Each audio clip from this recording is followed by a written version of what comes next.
some of those, Matacona was the Indian, but anyway, they decided to raise a militia from Massachusetts, from Connecticut, and from, actually they didn't take much from Rhode Island, because most of the people that they would have taken were Quakers. Okay. But they came to this site because this was a known site on this side of the bay, and they met here from Connecticut, Massachusetts, and Plymouth. Oh, wow. And then they marched in, and it's 20 miles or so, 15 to 20 miles into where the University of Rhode Island is, close to that.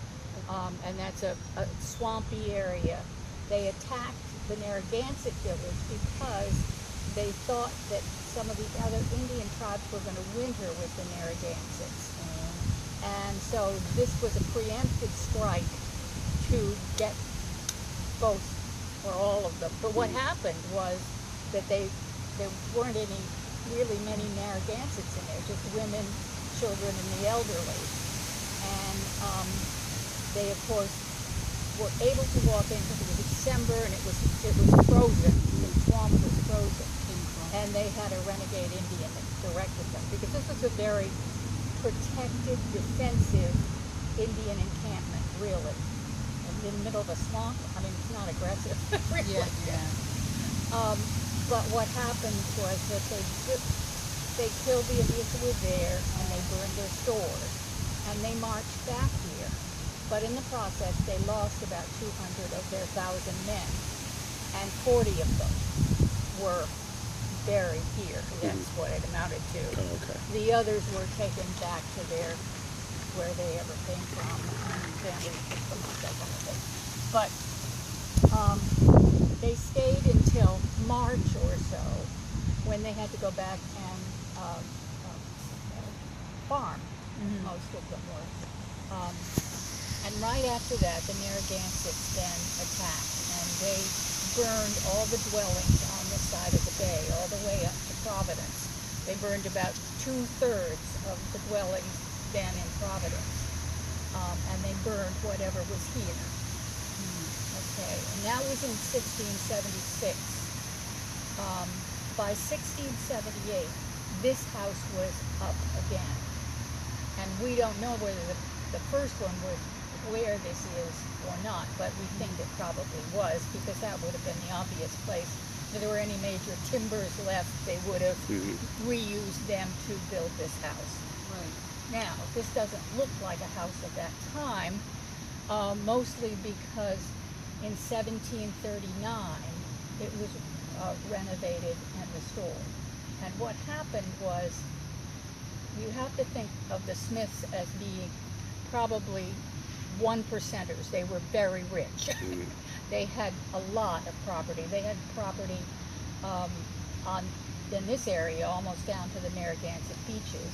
They had property again on Jamestown, which is the island that's in the middle of the bay there, before you get to Newport. And so when the Richard Smith Jr. passed on, it went to a family that had been married into the Smiths from New Amsterdam, Opdijk. They were Dutch, but they were the Updikes when they became here. And they were very wealthy, and when in about 1739, Daniel Updike, a lawyer and Attorney General for the colony at that point, took the face of the house that was before and changed it completely and added on. And so when we go into the house, part of the house looks like 1678 and part looks more like the 1739 era. So we had a major problem about 10 years ago. This wall of the house had separated about that far from the rest of the house. What happened? Oh, it was just an old house. 1678. It just had decided that was it. We got Champlin Foundation funds. Champlin was very generous with us, and they were able to actually take the house apart and put it back together again. And the things we found out about the house were very interesting. You know, things that make no sense, but that was the way they did them then. But the paneling, the siding that we put on is wooden, but it has a bead on it. And we found the beaded boards in the attic, so we chose to replace these. And it's painted white. Now, white at the time of 1739 would have been the most expensive paint. So it's kind of like having a Cadillac in their front yard. They were not, they were showing the neighbors that they had really made it. So, we can walk on in. Okay.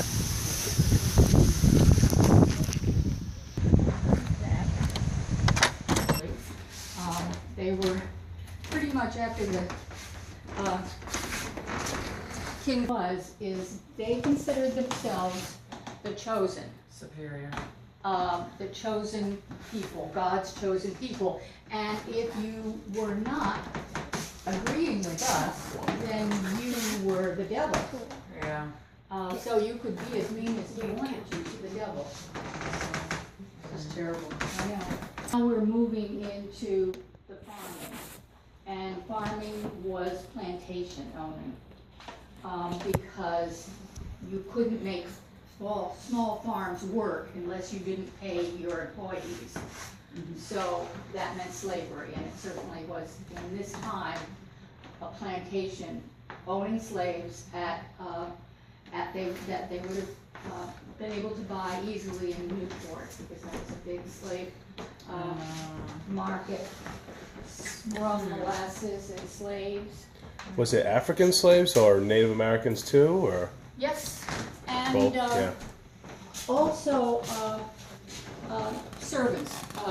They would come across from England, and if you could buy them because you paid for their transportation across, and it was like a market that would be for slavery, except they had an extended period, like 7 years or something like that. Okay. That people, And then they would be freed after. that, you know, that sort of went sometimes right and sometimes wrong. Right. And laws, he was the gentleman that made the changes in the house. Okay. And we're talking now 1739 or 1740s. And those were, that's his outfit, yes. That's his second wife. He actually did have a law office here. Those were his law books, and again, it would be all English law at that point. Apparently, these were in the room. These are repos, but there were dueling pistols in the room. Right, I bet. Well, contract resolution of some kind. Yeah. That's pretty The map definite here resolution. is of the state, and what it is, the white areas, and you'll see those are dated. Daniel Updike dating with Massachusetts and Plymouth to obtain those pieces of property so that Rhode Island as a colony would have the control of the bay, which was very important to everybody at that point. Yeah.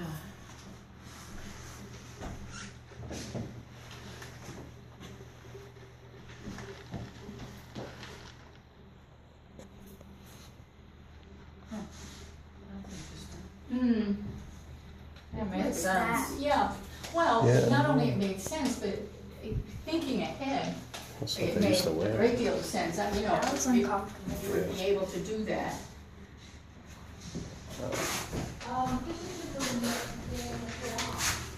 that Floby roof was in about here. And it would have been a good room for dairy products because it would have had a north facing and it would have been cooler than the rest of the house. And probably in the summer they used it as a summer kitchen as well. Okay. But now it became the kitchen of 1739, 1740. That's pretty cool. Not like your kitchen. No, not at Well, all. it does everything that your kitchen could do, I bet. So Yeah, that'd be good. You'd have to get the water. You go down to the stream and you grab it on your shoulders and you bring the buckets back. But you could cook everything you needed to. This was a toaster. You could cook and cook the toaster on the bread on each side. That's a little bit of a bacon cooker. You saved everything because you had to make soap and you had to make candles out of the wax or the fat, the animal fat. So you saved everything. And that's a little bit like a George Foreman. This is, of course, a rotisserie.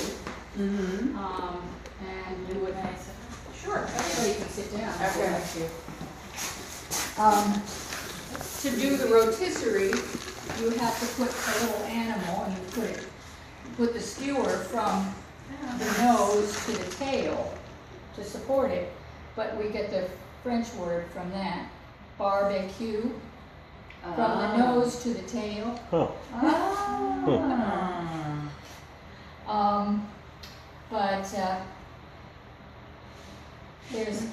You can do all kinds of cooking. Of course, these two ovens here are wonderful. They're beehive shaped. You would have put a fire in there in the morning, and when it got to a certain temperature, you'd take the fire out, and then you'd put what you'd want to cook. Whatever you wanted to cook fast, you'd put in first. Bread would take maybe several hours, maybe even 8, to cook in one of these because the gradual temperature loss. But you wouldn't do that every day. But certainly it was a hazard to do that in any case because you had to travel across a fire or cold bed to get to that. In 1780s, they had the big idea of putting the ovens outside so you didn't have to walk across the fire because it was the second cause of death in women at that point. Septic burns. Oh, we'd get infected. Right. You get burns going across with your skirts, and then they would get infected because your circulation to your legs is poor, and they didn't have antibiotics. So, what do you think the first cause of death in women was?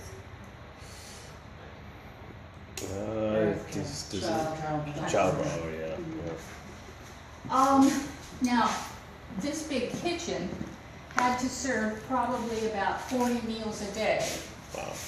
Because at this point, the plantation had 18 slaves. And this is sort of shop worn, but it gives you the name of the slave and the amount. You can take that. Okay. And the amount they were worth. And that's written in pounds sterling. Can I put all that? And you can see, even today. Jason was a good worker. He's worth 600. Yep. Oh my God, Prince is horrible. He only gets 50. Was 500, and she was. And child. Yeah, she was with and child in that she was of childbearing age, could have more children, and probably she was Oh, the cook, 2 years old, got because 100. certainly the ladies of the house didn't cook. They fed upwards of 40 Caesar, people for 200. Didn't we see like Caesar. We actually found a grave. Did you see it right here? Caesar. In what is it? North Attleboro, across from the G.I. Joe Army surplus store. There's a grave site, and it says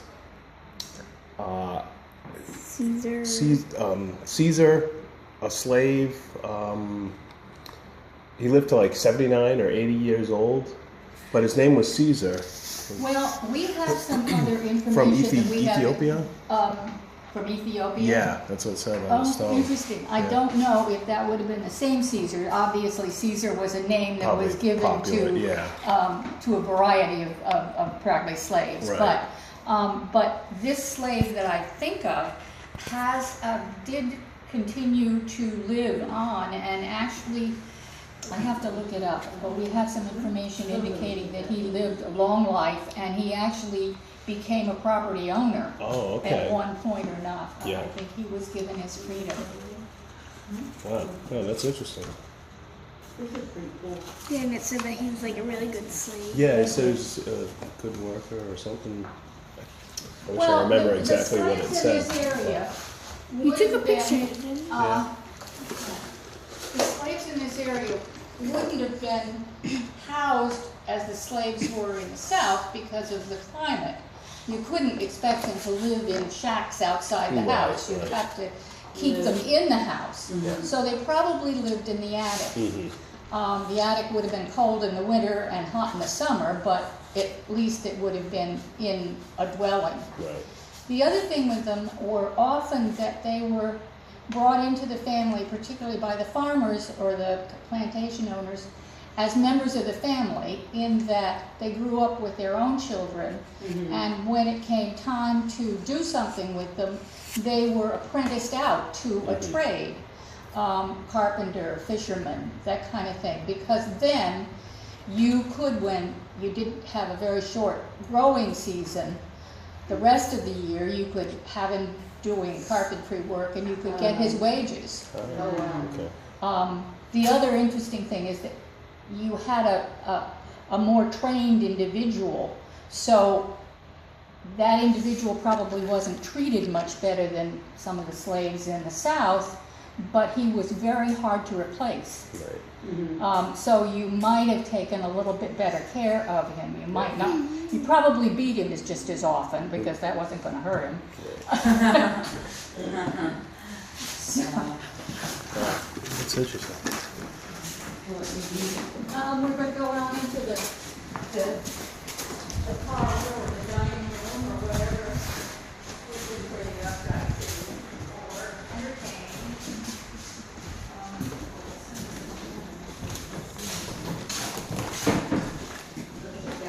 We're in the 1750 era now, and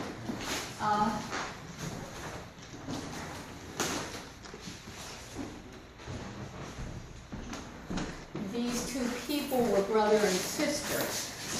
They were Updikes. This is Anstice Updike Lee, who lived to be 100, and she was married in this room. This gentleman over here was the last Updike to have owned this property. He suffered some reversals in the War of 1812 and sold this property in 1813. And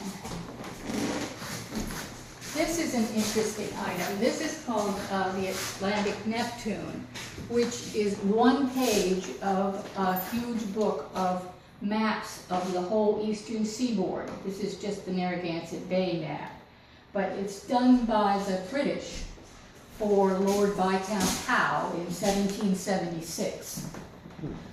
Because he had to know what the eastern seaboard looked like. He was down here having a gay old time in Newport with the local widows, I understand. He was quite a dashing man. The ladies' man. Yes.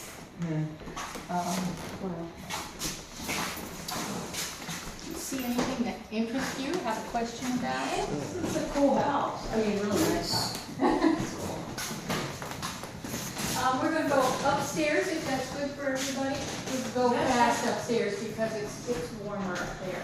Yeah, I'm looking at our time frame too. Yeah, I know. Yeah, we're just gonna, well, let's do that quick walk around upstairs. Sure. Okay, I'll let you do the tour with these fine folks. It's just very interesting. Thank you so much.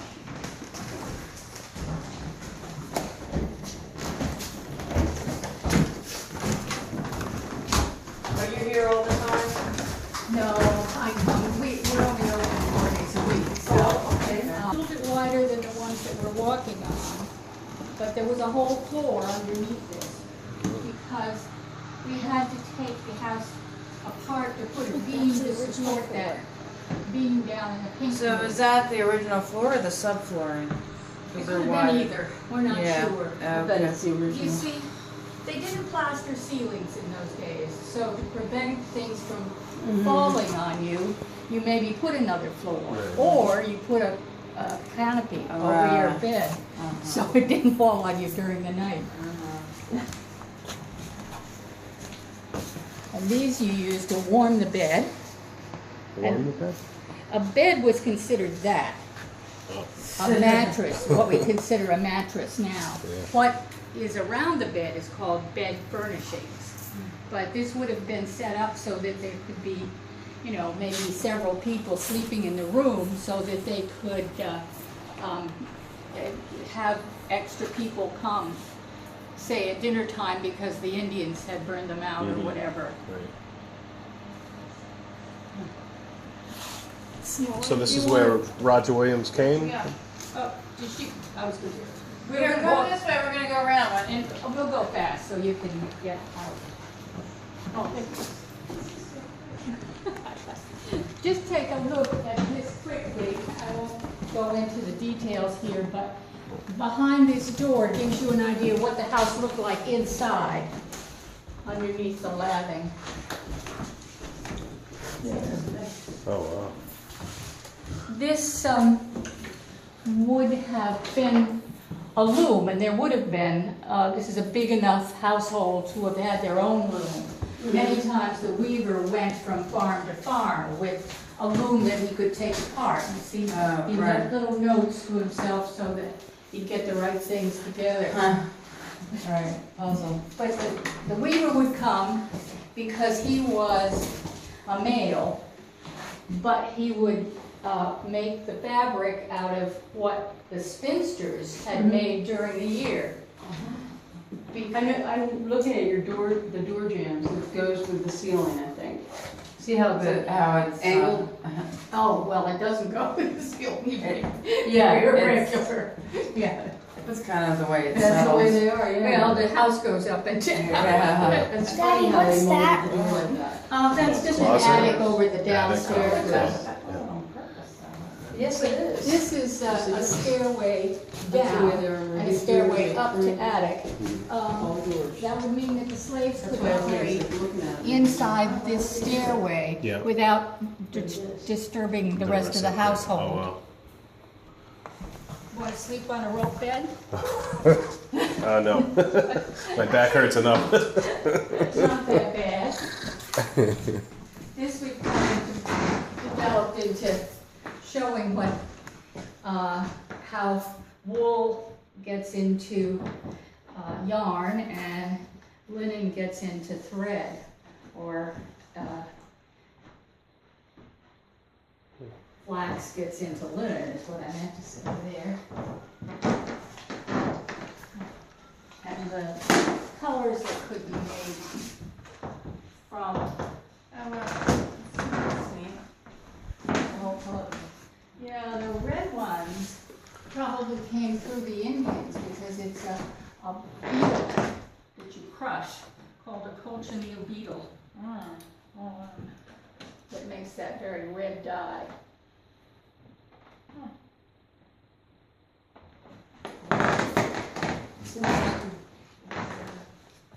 That's like hard work to get some dyeing.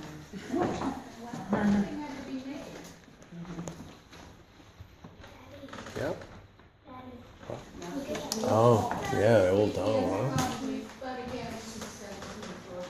That's really cool. It's painted. One thing to remember too is that it's on the British system, which is to say you did business on the ground floor, but you invited your friends to the first floor. So My you would have bed is tea bigger than parties. this, and I thought my bed was small. Does the, At home. you see how the roof curve goes down? Yeah. Does this house have a full basement? It does. It does. Is it all brick, mortar? It was dug out and then Oh, this was cement. from- Mine's and been everything. that But there are been parts of it that are red. Family is a South County family. They're named Porter, but they had this painting done of the family. I think it's pretty much the family. It's the two parents and two of the daughters, and then their little slave. But in that time, you paid to have whatever you put in the painting. put in. So you see, it only has 2 arms in there, 1 hand, 1 side face, 2 partial faces, 1 front, and then the little black boy. So You got a full face on. But he So- doesn't have arms. Oh. But he might have been, you know, advertisement that they had money enough to have a slave, but it also might have been that he was, you know, part of the family too. Yeah. So this lady lived in this. She was the first non-Updike to live here. Her name was Congdon, Phoebe Congdon, and she had 12 children, and she might have had that expression because she didn't have any indoor plumbing. She had 12 children living in this house? Wow. I mean, at some point, I don't Yeah. know how many of them still were here or whatever. A lot. It's a little commode share. That is awesome. That's pretty Looks fun. way more comfortable than my toilet. Well, the slaves would try to take it out Yeah. in the morning. It's like a Town, local church down here, and he was a frequent guest here, so if he came, they had to have something he could sit in. Oh my goodness, you're right. wow. Thank you so much. Oh, you're quite critically, because not only was it good nutritionally, but if you were sick, cheese was a good thing to give you. Because of the probiotics. Yeah. And you know, a lot more than something.